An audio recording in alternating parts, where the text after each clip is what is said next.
Welcome to Mama Tusa, Conversations with a Midwife. I'm your host, Atusa Benji.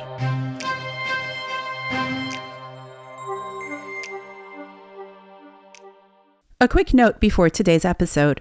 This show talks about birth, life, death, and all the complexities in between. My goal is always to share stories that leave you feeling empowered, but please know that some topics may be challenging or deeply moving.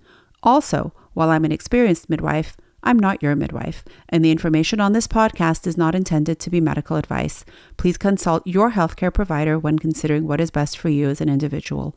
Now, without further ado, I hope you enjoy the show. Welcome to the Mama Tusa podcast. I'm so happy to have you on. I'm so happy to be here. My guest today is Alex Banayan. I have watched you grow up. I have watched you thrive. I've watched you transition. I'm watching you grow.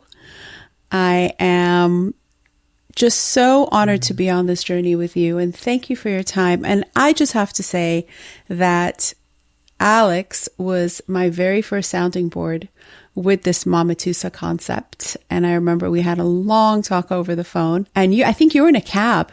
I think you were coming home from a speaking engagement, and you were kind enough to take my phone call, and we talked for like an hour, and it really opened up a lot of sparks.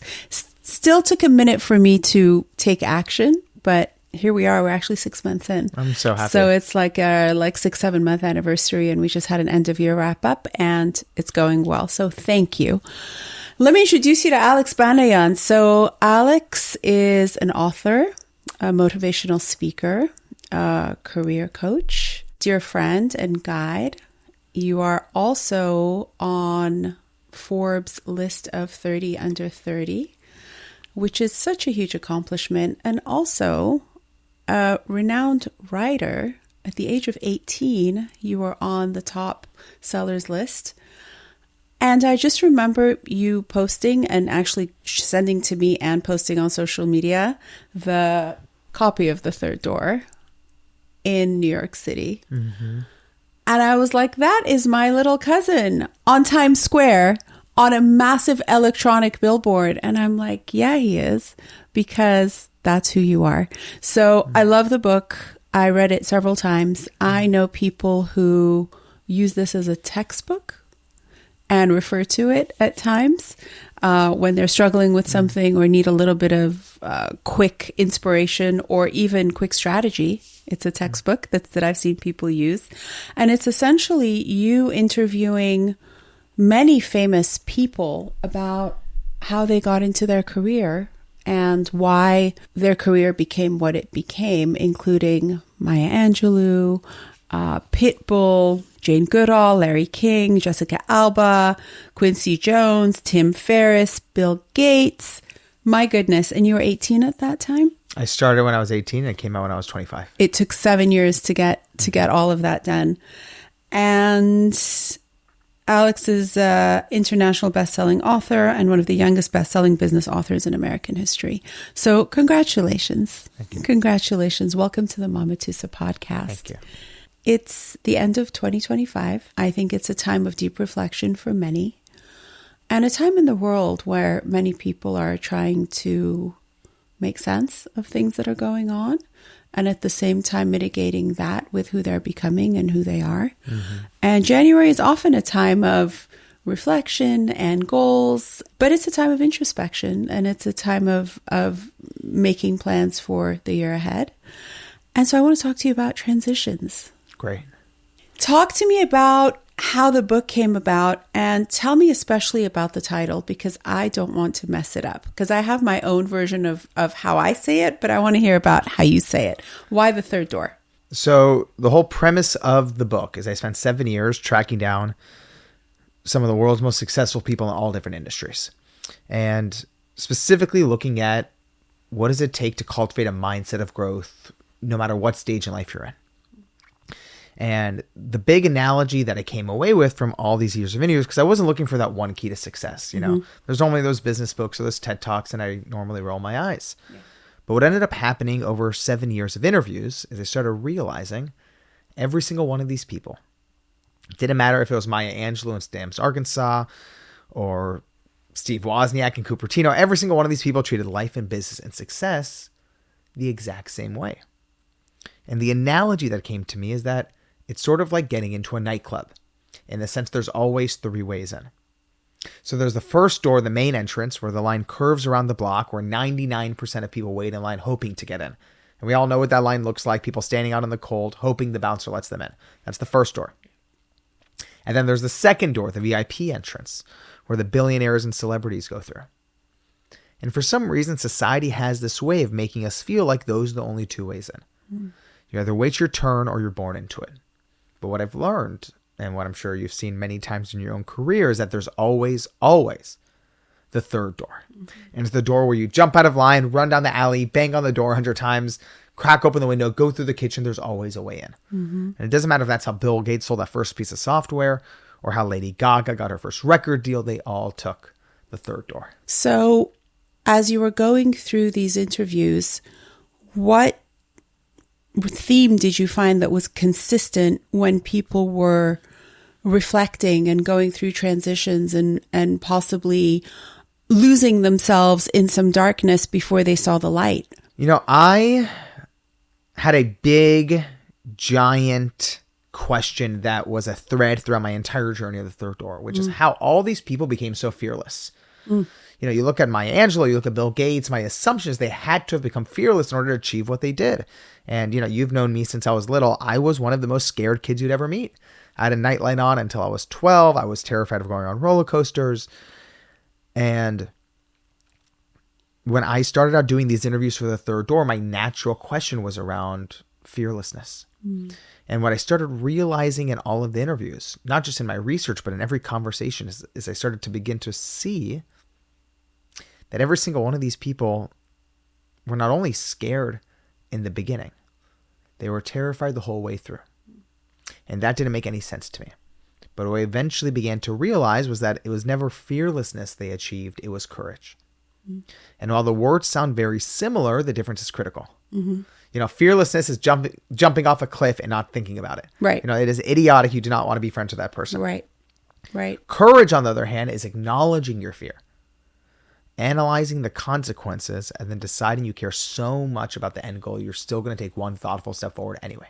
And when it comes to life transitions, whether it's starting a business or starting a family, I would say the latter might be even more scary. When it comes to big life transitions, fear is not just a potential, it is a natural part of the experience of doing anything new. And the biggest challenge when you're starting something new, whether it's a birth or it's starting a new job, at the end of the day, you're going to be doing exponentially more new things as part of your day-to-day. That's not the confusing part. What is the confusing part is the human brain. There are spiritual reasons for this. There's neuroscience reasons for this. The human brain conflates something new with something scary. And again, even think back to an old primitive brain. You're going into a forest you've never been in. Right. Even though there's literally no lion chasing you, your brain is on high alert. Now, the human brain does the same exact thing in our modern world. The brain, we have a world that's only about 15 years old from the invention of social media and tech, but we have a brain that is thousands, if not hundreds of thousands of years old. And our brain is attuned to sound the alarm when we do something new and unfamiliar, which when you're in a life transition means your brain is sounding the alarm every single day. And the biggest wish I can have for people is to make a sign above their desk if they're starting a new job, or above their bathroom sink if they're starting a new family, that says, something new does not mean something is bad. Something new does not mean something is bad or something is wrong. Because it is so easy to begin trying to diagnose what's wrong when we actually should be congratulating ourselves for doing something new. And how many times our brain actually makes stuff up? Oh, completely. About scenarios that are so far-fetched, but they can seem so real.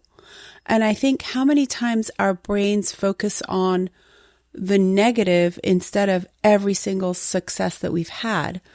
Do you think that is also just part of the primal conditioning? So I've experienced this myself in my personal life. I've seen this a lot in different people's careers. When you're in a big transition, and again, I'll use these two examples because they sound so opposite, but I think we can all agree they're actually quite similar. Starting a new job or a new business, Right. starting a new family or having a birth, in some ways, they are a loss of an identity, a elevation of the self.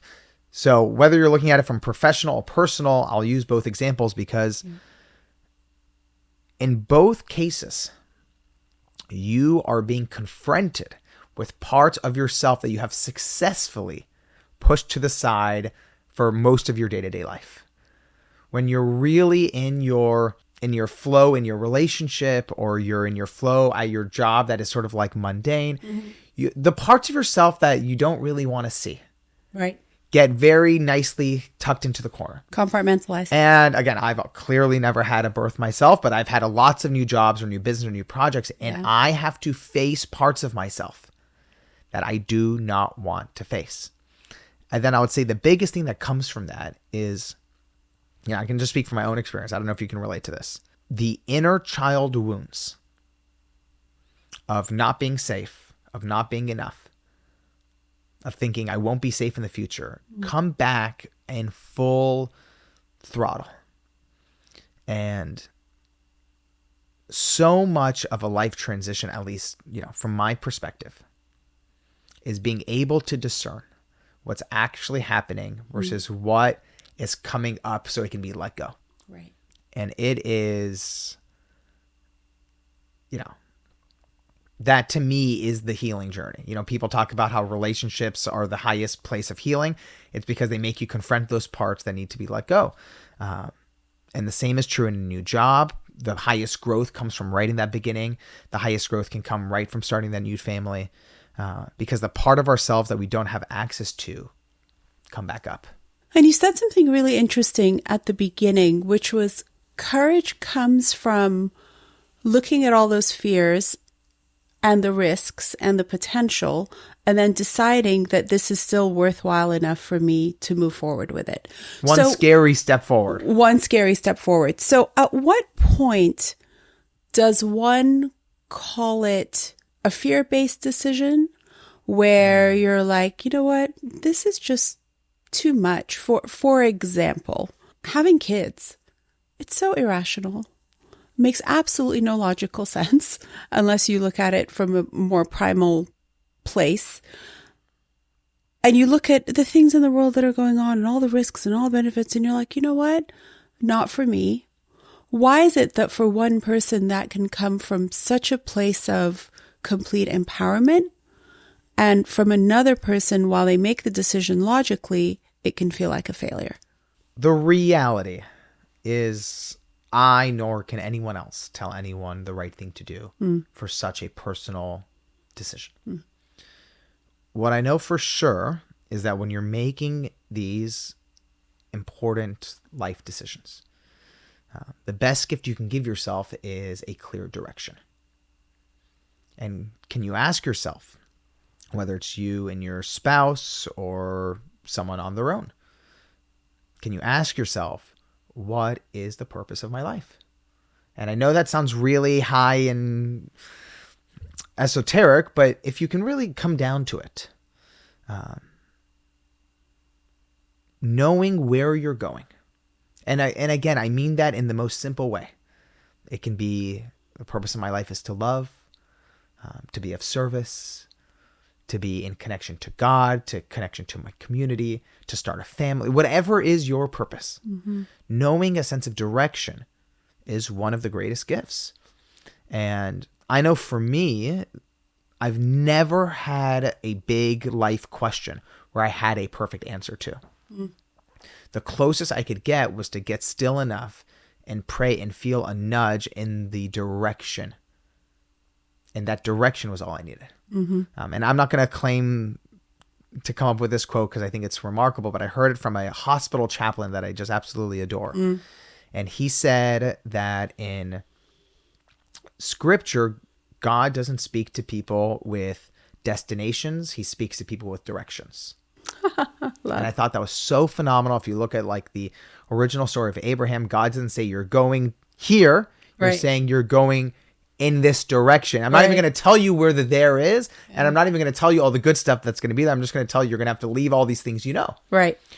And follow the yellow. Exactly, right? Exactly. If you actually know exactly where, this is another great quote from Joseph Campbell. If you know exactly every step of the plan, it is a clue it's not your plan. Oof. If you know every single step, that wasn't your plan. It was inherited. Someone told you that. It's a should. Your real direction in life is actually in the direction of uncertainty, but it makes your heart open up. It makes your soul enliven. And I've never, in all of my research with the most successful people and all of my reading of, whether it's mythology or scripture, I've never heard of someone say, I had this eureka moment and my entire life plan was laid out in front of me. Mm. What they always say is I had a plan laid out in front of me and something inside of me told me that's not for me. Mm.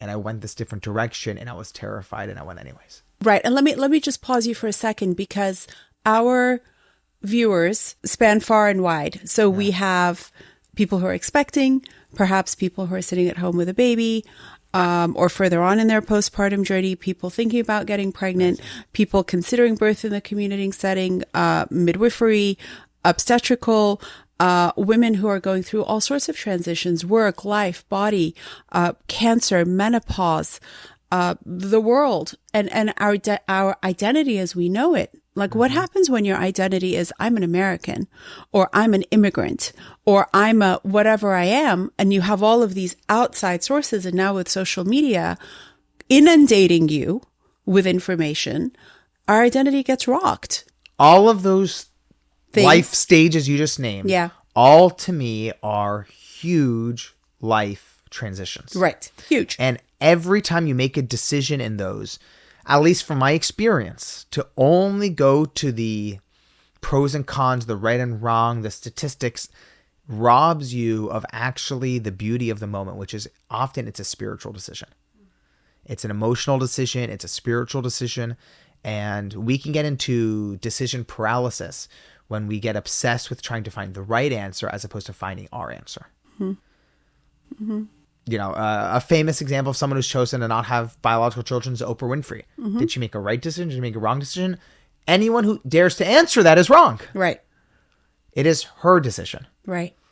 I know a wonderful woman who I just met who has 8 children. Did she make the right decision or the wrong decision? Anyone who dares to answer that is wrong. Mm-hmm. She's one of the happiest people I've ever met. Right. And it can be so easy, especially right now, with Instagram and all of the shoulds that get bombarded to us. Mm-hmm. We get told by these influencers who tell us their life is the right life because they're the happiest and they have the nicest photos. For sure. We get sucked into a world of shoulds, and it is so much harder now than it was 100 years ago to look within ourselves and ask, what is my calling? What am I devoted to? Mm-hmm. What is my purpose? And now the harder question too, what lineage am I part of? Mm-hmm. Now that gets to the even bigger question that we don't make decisions. We're not these individual things floating in an abyss. Right. We're in a beautiful chain link between the people who came before us and the people who come after us. Right. And sometimes the best decisions I've ever made is I ask myself, well, what do I want to tell my future grandkids their grandpa did when he was 33? And that's where all of that ancestral wisdom comes in. And I actually do a lot of meditation that involves the ancestors and a circle of women who are speaking to me and give me direction, including mother, grandmother, great-grandmother, great-great-great-grandmother. Great-great-great-great-grandmother is very, very busy, by the way. She gives direction all the time. So what about when our identity is wrapped up in something that we've been doing, and then that takes a change in course? For example, someone has had 2 births at home with midwifery care, very easy, low risk, very fulfilling, and they consider themselves a home birther. And here comes baby number 3, and baby number 3 has a different plan. And this baby ends up being born in the hospital. What do you think it is that allows one person to seamlessly is subjective, right? But seemingly seamlessly move through it and say, wow, that was my journey. That was this baby's journey. I'm at peace with it. I'm okay with it. And what happens to the person whose identity as a home birther becomes shattered?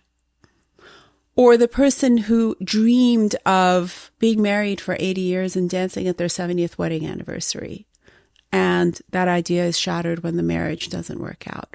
Or I could give a million examples. What has been your experience and what has been what you have taken from these amazing people who you've spoken to?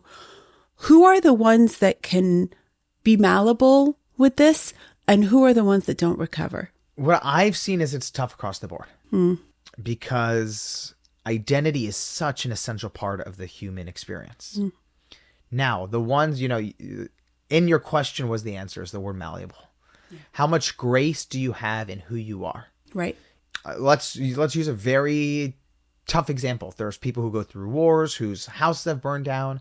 I have seen some people go through the hardest things in life.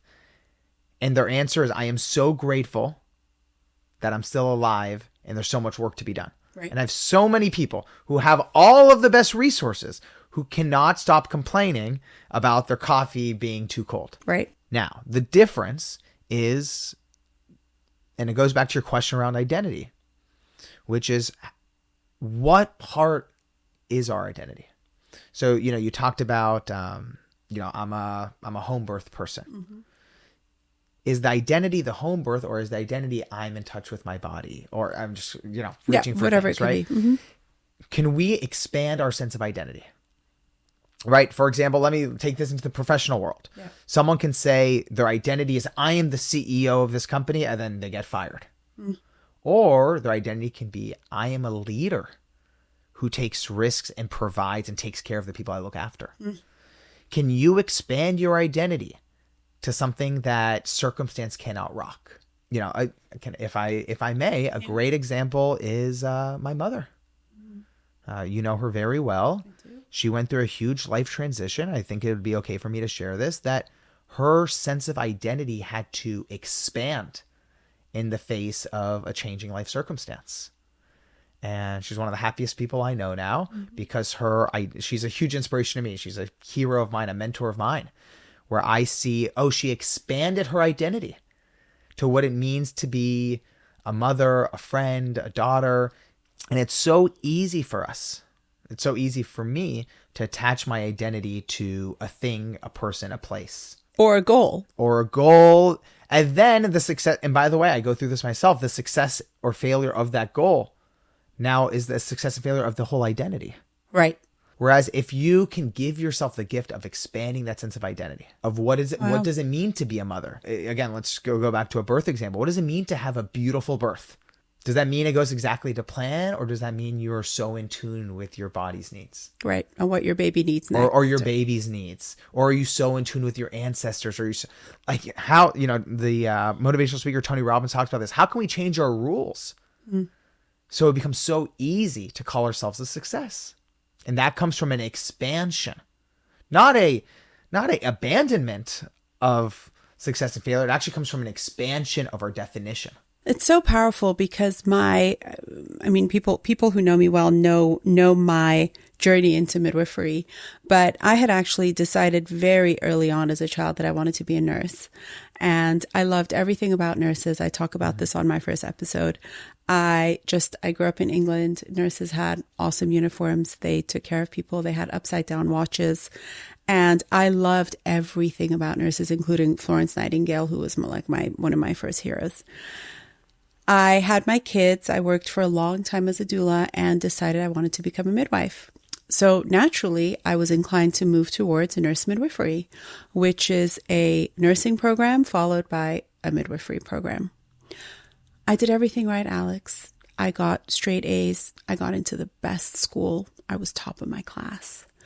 And slowly, everything in my life started to point towards this being the worst decision ever. Okay. My marriage was suffering. My health was suffering. My thyroid shut down. This was not going well. At some point, I decided to leave the nursing program, look for other nursing programs. Not one nursing program worked out. I remember sitting in my car, having just had yet another interview with another college counselor who was the admissions person for yet another school. And for yet another dumb, stupid, minute reason, I was not able to do the program. And I just remember sitting in the car crying, feeling like these gates had come down and there was just no way for me to get through. It was like the club had become like surrounded by walls and I couldn't penetrate it. I stopped. I just stopped. I took a pause. I took a leave. And I can tell you, I think I cried, for over 200 days.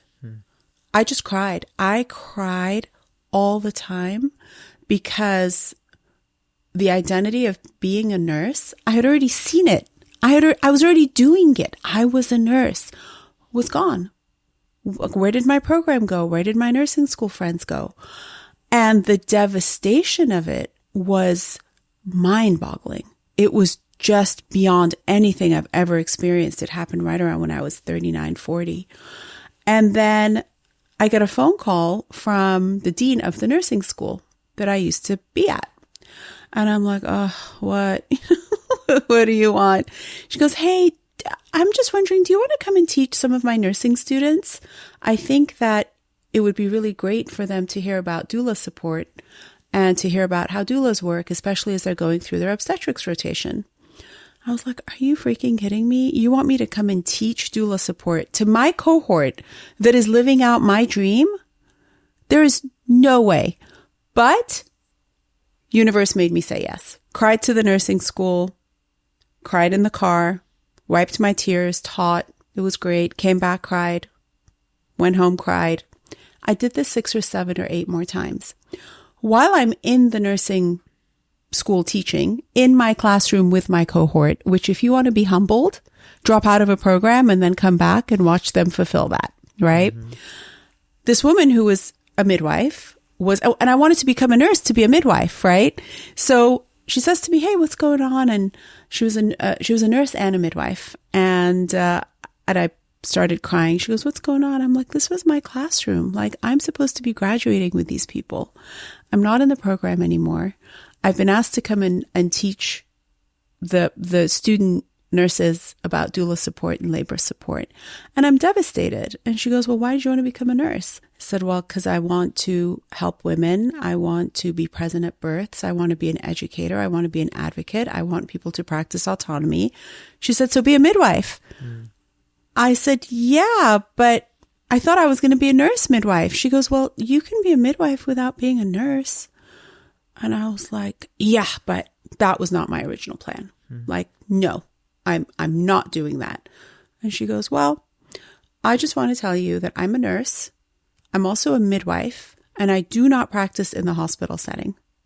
So I was a labor and delivery nurse. I now have my own practice. I have not taken a student preceptor for many years, but I'm willing to take on another one. And because of your 20 years of experience in the birth field, I'm inviting you to my practice. Alex, this was happening in my nursing school classroom that I had dropped out from.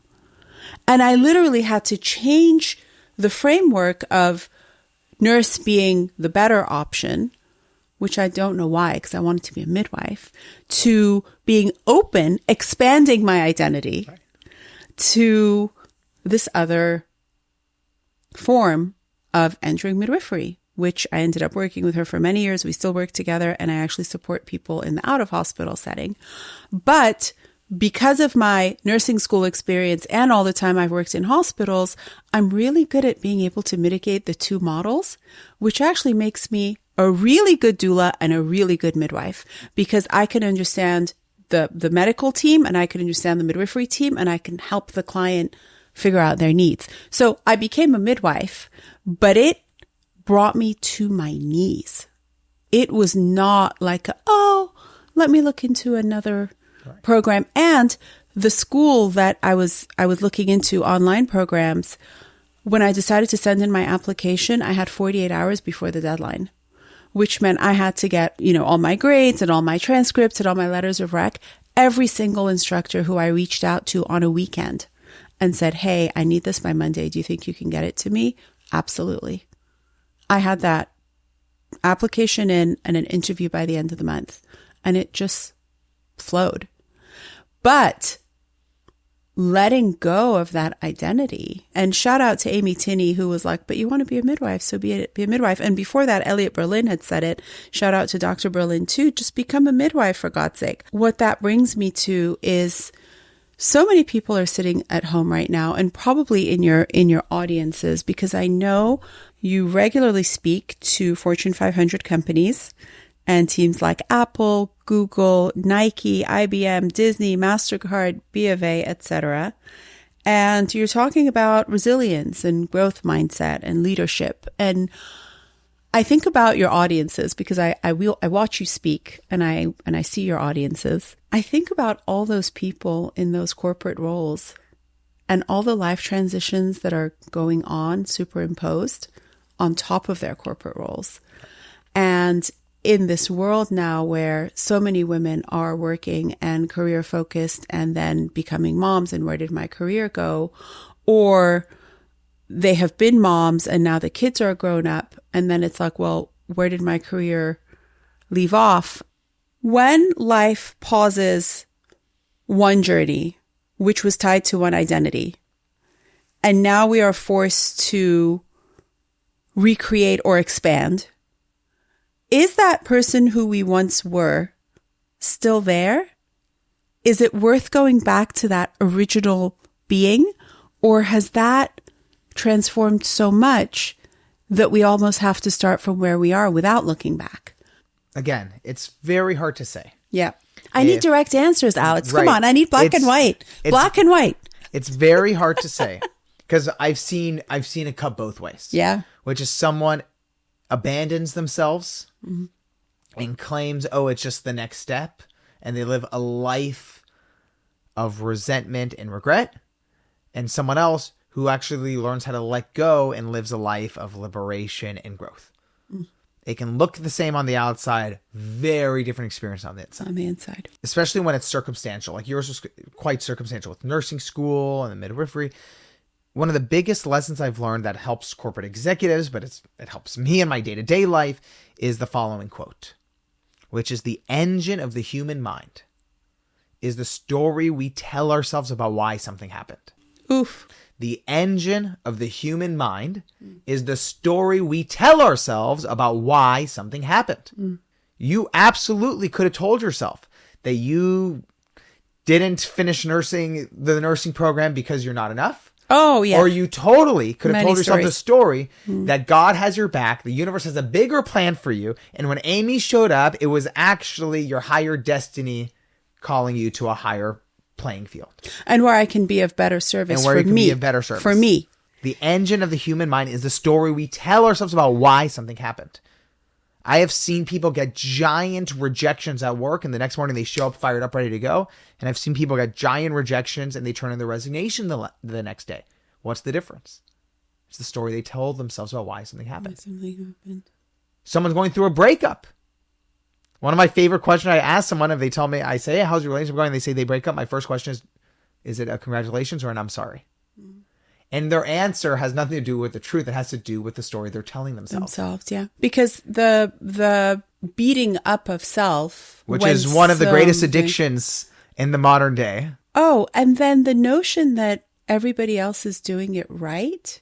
And ironically, it's very interesting, because I have seen many of my nursing school fellows, some who love what they do, some who are thriving, some who hated it the year that came out and they were like, I'm out. This wasn't for me.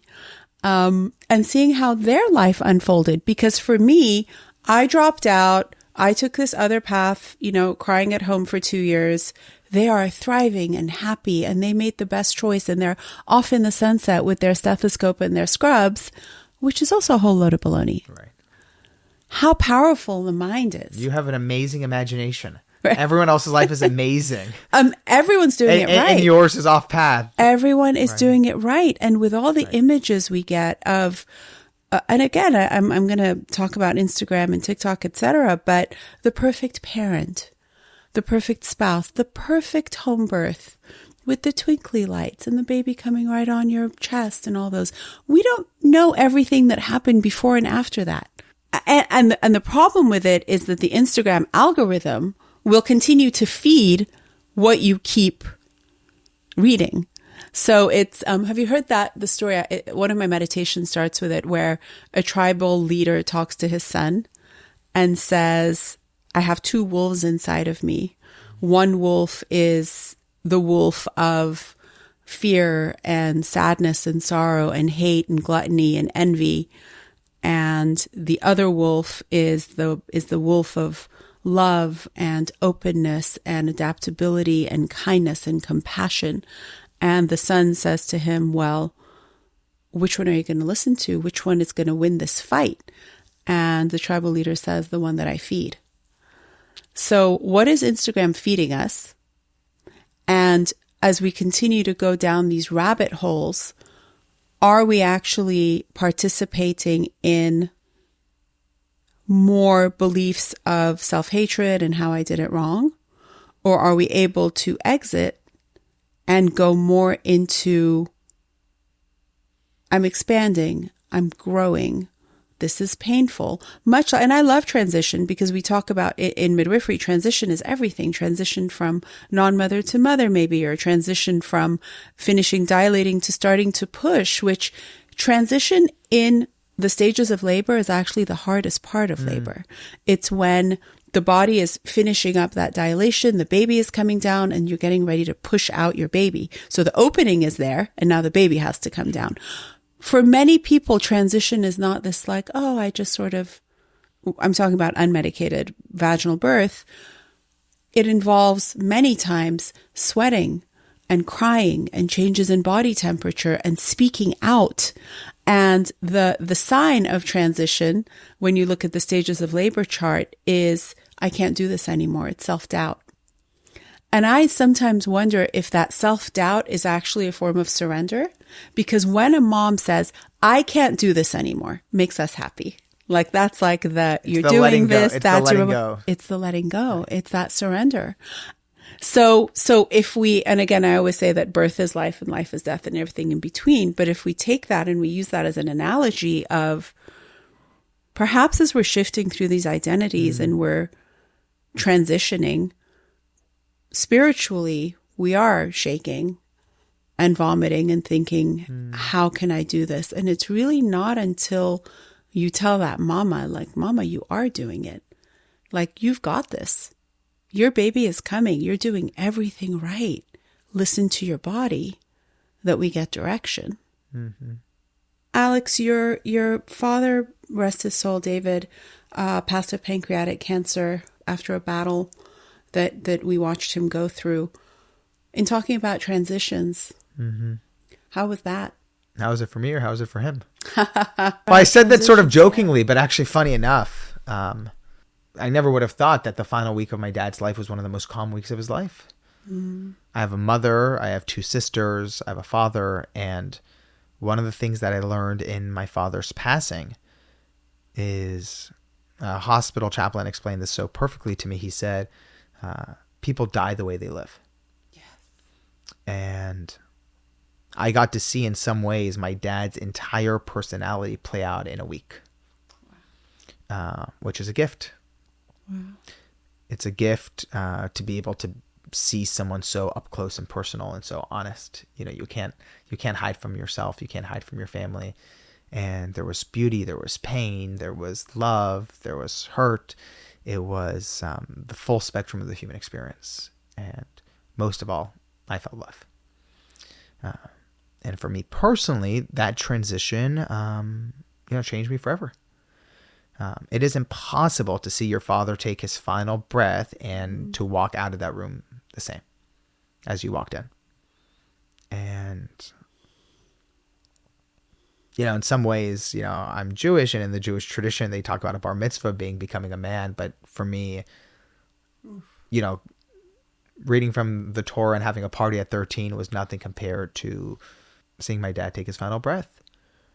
or having my dad's brother collapse on my shoulders in tears, and I'm the one holding him up. And in a lot of ways, the circle of life moves at its timing.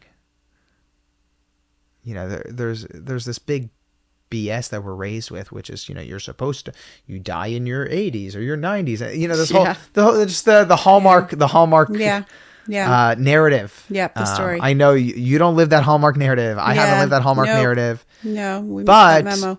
Right. But what's beautiful about it in some ways, or at least I felt like it was a very liberating experience. I saw my dad take his final breath, and I just realized that no accomplishment or lack thereof accomplishment changed the way he took that final breath. No amount of material possessions he had or didn't have changed where he would go spiritually after his death. And, these are all things that people talk about intellectually, but once you go through it and once you see it, it's very liberating in the sense where I got to see that my dad's greatest blessing was having a wife who was holding his hand, was having a brother standing by his bedside, having kids who, we didn't leave the room in those final few nights. And there is a beautiful reorientation of the priorities of life that happen both at births and at deaths. That in some ways right size our problems and clarify our blessings. And while in some ways it was one of the most painful experiences, it was also one of the most loving and one of the most liberating. And you don't get to choose when those things happen. They happen to you. And I'm grateful that at 24, I got to grow up in a way that made me into the person I am today. And you went from the son to the only man in the house. Only man in the house. And, a year later, my father died before his parents died. So a year after my dad died, both his parents passed away. And then my mother's father passed away a couple years after that.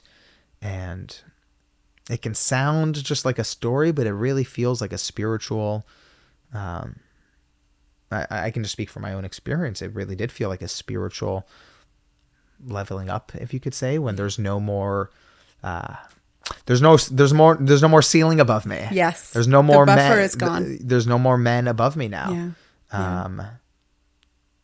In my family heritage and my family lineage, there's me and then my 1-year-old nephew now. And there's something about me, just even with my guy friends, I just felt a call to, I felt a call to family in a way that I don't think is right or wrong, but it was directly impacted by seeing my dad pass away and having that reprioritization, which in hindsight, I can now say was a gift. Yeah. May his memory be a blessing. Thank you. Thank you for sharing that with me. We say we die like we lived, and we also birth like we live. In the midwifery world, we say that if you leave someone alone to birth how they birth, they will birth how they live, which is very interesting because I always say it's all part of the same journey. Talk to me about imposter syndrome in our last few minutes, because I have clients, I have friends, I have student doulas who finish training and are ready to go to their births. And they're like, you want me to do what now? You want me to go to a birth? I've just gone to a workshop and now you want me to actually go help people have babies. This is terrifying. Midwives, nurses who start work and they're like, I have the information, but I feel like an imposter. Where does that come from? And what are some tools? So the best gift you can ever give yourself is to never use the term imposter syndrome again and use the actual truth behind it. Because imposter syndrome is impossible to defeat because it is a very fancy masquerade. But if you pull back the mask, underneath it is something you can actually address, and it's the actual truth, which is beneath imposter syndrome is the fear of I am not enough. I'm not enough. I cannot handle it. And I won't be safe. I'm not enough. I cannot handle it. And I won't be safe. Imposter syndrome is a term come up by like a social scientist a few decades ago. And what was nice about it is it was something very relatable. But the problem of it is it now, how do you address something called imposter syndrome? First of all, it's a syndrome now. So all of a sudden now you're sick. Right. And then imposter, just by saying it out loud, you're not telling your subconscious that you're not in integrity, you're not honest, you're not capable. It's a big load of bull. Yeah. And whenever people come up to me after a corporate speech and they tell me I have imposter syndrome, I go, I'm about to give you the biggest gift. And I tell them, never use the term again. Use the actual thing you're feeling because that can be addressed. I am not enough. I can't handle it. I won't be safe. And normally someone picks the one out of those three options, the one that's their version of it. Often it's I'm not enough. And if I get to work with someone for months, I give them a very nice long process to work through these fears. I have a little tool called the Date Your Fears tool, which is really wonderful.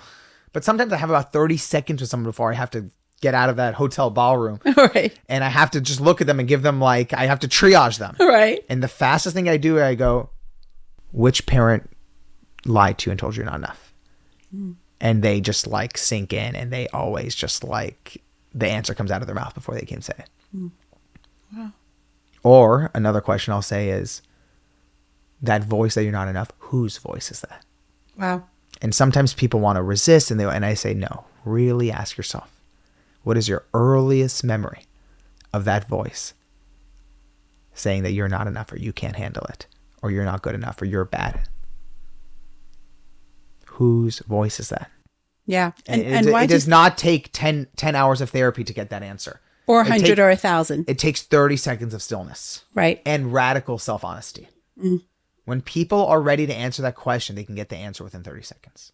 And just the acknowledgement and the awareness is the cracking open of a door that leads you to your liberation. If you were to give my listeners some pointers as they're going through transition, what would be a little assignment that they could do as they're looking inward and setting goals and intentions for the new year? A great tool that I use in a big life transition is a tool called the 30-Day Clarity Challenge. Oh, and what's really wonderful about this is it costs about $2 to pull off, and it helps me more than going to hours and hours of self-help programs or therapy, because what happens is it doesn't tell you the answer, it tells you your answer for this particular moment. And to me, that's the greatest gift you can give yourself. So if anyone's looking for extra clarity, extra sense of direction in this new year, I recommend you do this activity called the 30-Day Clarity Challenge. And it works like this. Step number 1, go buy yourself a brand new notebook. And the reason that's important is I don't want you doing this in the same notebook that you take all your work notes in, or typing it on your phone. Your brain can tell the difference when you set an intention for something being a sacred space for rediscovery. Wow. And it's worth the $2. Love. It's worth the trip to Walgreens. Number 1, get a brand new notebook, and on the cover I want you to write 30-Day Clarity Challenge. Step number 2 is I need you to look at your calendar either first thing in the morning or towards the end of the day. I need you to find 15 minutes that you can honestly dedicate to doing this challenge every day for the next month. I personally recommend doing it in the morning. Yes. I know some people who really like doing it at nighttime.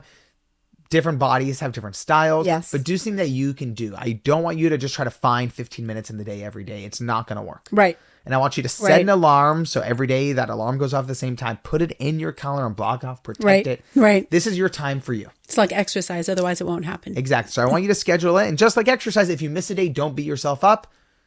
Just continue on the next day until you hit 30 days. Yep. And this is what you're going to do in that 15 minutes every day for 30 days. You're going to answer 3 questions.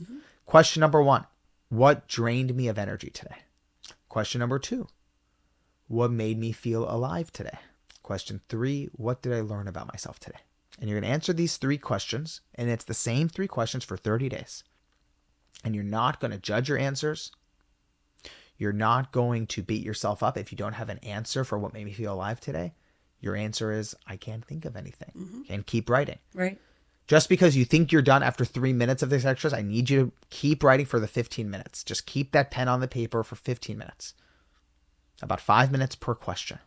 Because sometimes you think you know your answer in the first minute, and then on minute 3 or 4, you actually start getting to more of the truth. Yeah. And then what I want you to do on your 30th day, and again, if it takes you 33 days because you missed a couple of days, it's okay. But after 30 entries, I want you to then block off an hour. That's going to be like your graduation ceremony. And what you're going to do in that hour is I need you to go make yourself a nice cup of tea, go to your favorite coffee shop. I need you to carve out an hour. Right. And I need you to read through all of your entries. And at the end of the hour, I want you to write down the following 3 questions. What drained me of energy this month? What made me feel alive this month? What did I learn about myself this month? And write it as if you really only have 1 or 2 sentences per question. I want them to be bold headlines. And this is literally your graduation certificate for this life transition. Wow. And what's so powerful about this, I have had people do this who have told me they have chronic insomnia and hadn't been able to sleep a full night of sleep in years. Tell me after this exercise, they've had full nights of sleep. I've had people who work at Google tell me that they hated their job. They were about to quit. Doing this 30-day challenge made them not only stay at their job, but they now got a new promotion. I've had people who don't have a job say they finally figured out their purpose. And I've also had people say it didn't have a giant breakthrough. What it did is it pointed them in the direction of being more honest with themselves, which in some ways is the biggest gift of all. Right. And what's powerful is this exercise is as valuable in direct correlation with as honest as you're willing to be with yourself. So there's only upside here. It costs about $2 with that new journal at Walgreens. And what's so wonderful about it is, again, whether it's for a new year or it's for a new identity, it helps you become more in contact with your soul's direction, because that is the greatest gift you can give yourself. I think I'm going to do it. I love it. Let me know how it goes. I love that. I'm that early morning person before the sun comes out, kind of waker upper, meditator, writer. So I'm going to incorporate that. Great. And then the most fun thing, so much. Yeah. Whether you do it with your friends or even listeners of the podcast, have a group where at the end of the month, you guys all check in. And graduate together. And you graduate together. It's super. I've seen some people do that. Powerful. It's super fun. It's not mandatory. It's super fun. Sometimes I have people on a text thread where they tell each other, I just did my 15 minutes today. Wow. And it sort of becomes this really fun activity. Again, not mandatory, but it ups the level of fun and accountability. That is amazing. Thank you. Thank you. I think my listeners are going to love that, as am I. Thank you for your time. Thank you. Thank you for your message. Thank you for all the hope you bring to the world. Most of all, thank you for being who you are to me. I just adore you. Where can we find you? My website is alexbenign.com. The Third Door is on Amazon or Audible if people like it there. And they can also find me every now and then sitting around your breakfast table. Saturday mornings. Come on by. Right. Thanks, Alex. Thank you. Mama Tusa is hosted by me, Atusa Benji, and produced and edited by Josh Stretton Carlson. Our theme music is composed by Mehri Lalazarian. If you'd like to support the show, please follow and review us on Spotify and Apple, or subscribe and like us on YouTube. This show is for informational purposes only and is not intended to be medical advice. Always consult with your healthcare provider when making medical decisions. See you next Tuesday.